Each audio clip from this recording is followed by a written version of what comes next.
another solution for you folks to consider. This is a new paradigm in machine learning called reinforcement learning. And here we use real end user feedback to train our model. So how does that work? So let's take our news example again. So we have a user, they come to their favorite news website. There's an online learner on the background. Whenever a user comes in, a user has context. So that means they have some feature set, the geolocation they are in, what type of device they're using. We call this the context X. Then inside that red box, there is a policy, a model that's choosing the best list of news stories for this user based on that context X. We call this an action. Now, the key in reinforcement learning is that we don't stop there. The learner proposes an action and waits for the user feedback. That's why it's called reinforcement learning, because every time the user clicks, that's a positive reinforcement feedback for the online learner. It's exactly like teaching a puppy a trick. Every time the puppy does something, you give him a treat. That's a positive feedback. Every time the puppy does something wrong, you say, bad puppy. It doesn't learn from that. It's exactly the same principle. So that's kind of the paradigm that we use for personalization.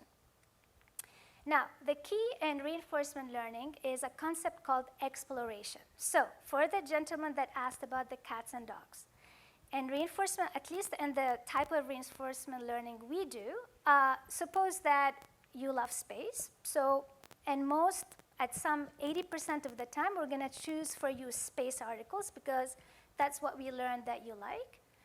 But at some random 0.2%, 0.1%, 2%, we're going to choose a different article. So we'll show you cats, and at some configurable number, we say, you know what, we're going to explore this space and see if this gentleman actually likes a little bit of dogs. So we'll show the dog, and then we'll observe your reaction to the dog. And if you give us a positive feedback, we say, oh, well, okay, maybe it's not just cats, maybe he does like dogs a little bit.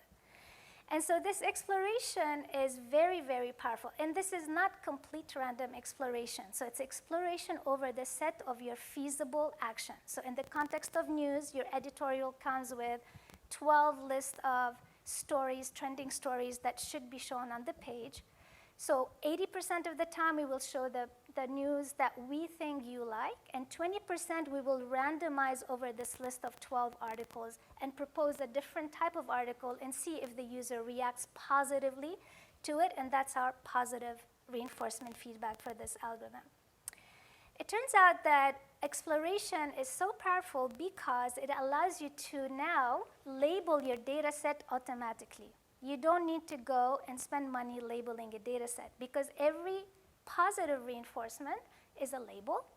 And anytime you're exploring, you're actually increasing your data set. So this gives you a very rich data set that you can learn from.